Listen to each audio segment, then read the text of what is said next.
Yun, good evening mga Lodi. Update lang natin tong Mio Sporty na kinonvert sa 3 wheels. So makikita na naman natin dito si Boy Bertod at maaabutan natin na nagmi-mekaniko dito sa kanyang ginagawang 3 wheels. Boy, ang sipag mo overtime ka na naman? Oo. Lupit Ano yung ginagawa mo dyan? Hinigpitan ko yung ano. Hinigpitan mo yan yung mechanical niya. Galing Itong 3 wheels na to, Boy, differential type siya, no? Kasi nakikita naman differential siya. Opo. Differential. Galing. Differential Itong yung muli nito nasaan? Muli ba to spring? Spring lang. Spring lang. Ito yung pinaka-spring. Yan. Galing mo. May kadina, no? May kadina. Itong yung pinaka-differential, mayroon siyang kadina papunta doon sa loob. Oo, para magkamero ng reverse siya. Medyo madilim lang Medyo madilim Pero kung makikita niyo mga Lodi, siya, naka-shock. Anuin mo nga, ganyan mo yan. Maganda maglaro. Maganda maglaro yung kanyang Kulang pa nga suspension. Kulang pa nga dapat up din 3 dadagdagan mo pa. Sige nga. Anuin mo. Malambot siya. Hindi siya matagtag. Para siyang adventure na 3 wheels Mas gaganda yan mga boss pagka meron na pong shock sa gitna. Lalagyan mo bali 3 shock to. Ito yung mga mechanical Lodi na malupit na diskarte ni Boy Bertod. Kahit bata pa lang yan madiskarte ang batang yan Nagchuchupon pa nga lang, gumagawa na po yan ng ng mga ganito nagwi-welding na po yan Yan si Boy Bertod. Ginagatas pa ako Ito po yung likod, ito yung pinakagulong. Yung guys, nakamags na siya. Then dito sa likuran. Yan, nandiyan Plate number niyan. Diyan mo nilagay yung plate number niya. Itong pinto, may pinto dito. Buksan mo. Meron. Para makita natin.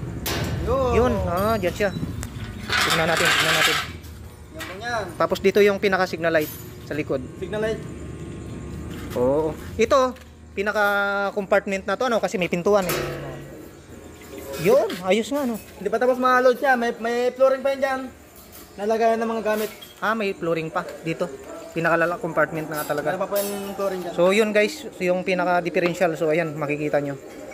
Talagang napaka diskarte. Tapos dito, upuan. Tapos may sandalan din, siyempre hindi mawala. Saan dyan ang upuan dito? Dito po ang upuan. Dyan. Dito sandalan. Dyan may sandalan. Dito naman, Ito. ito Boy, yung pinaka sinasabi nila yung panggilid, mabubuksan pa to. Ito. Mabubuksan yan, kaya hindi ko nalagay dito para hindi Sige nga, tanggalin mo to. Yan Yan Oo. Madali lang pala buksan guys.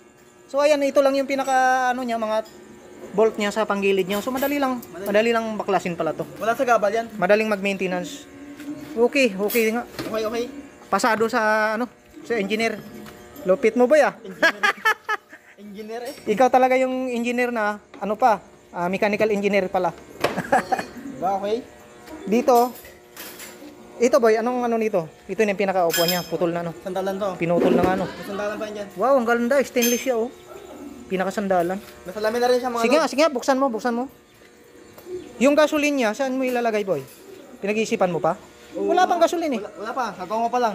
Gagawan pa lang. Gagawin pa lang. Hindi pa tapos Oo. Galing. Tsaka, Dito, pinaka-toolbox niya pa rin. Wala kang binago dito. Ito guys, yung Mio Sporty na 125cc. Kung halimbawa, magpapagawa ako, Kawasaki Barako, pwede rin. pwede rin, maganda yun. Mas maganda yung Kawasaki. Malakas siya. Pagka Kawasaki Barako ang papagawa mo. Kisa sa ganito. Center cab ang tawag nila dito yung center cab. Yun, may bisita pugi. Siyang Boy Yan, malupit si Boy Bertod Ganda ng gawa mo Boy. Ikaw na gamit Boy? Oo naman, ako pa. Napakalikot pa na ngayon. Ayun. Napakalikot ko na. Huwag nang gagaya sa mga kabataan na tambay. Kailangan magsipag tayo para may pangbigas-bigas. Galing guys Ganyan pa rin yung itsura niya. Pag nabuo siya. Yun. Oo nga. Ang ganda ng forma niyan. Quality. Maganda maglaro maganda maglaro siya. Sabi ko sa'yo Lupit. Tapos yan, pinaka compartment. Idol! Wala pang bubong pero maganda na, okay na. Ayos. Ayan, abangan natin mga Lodi yung finished product nito. Shoutout mo yung mga followers natin. Shout out po dyan sa mga followers na yan. Ah, Thank you sa lahat na nanonood. ayun.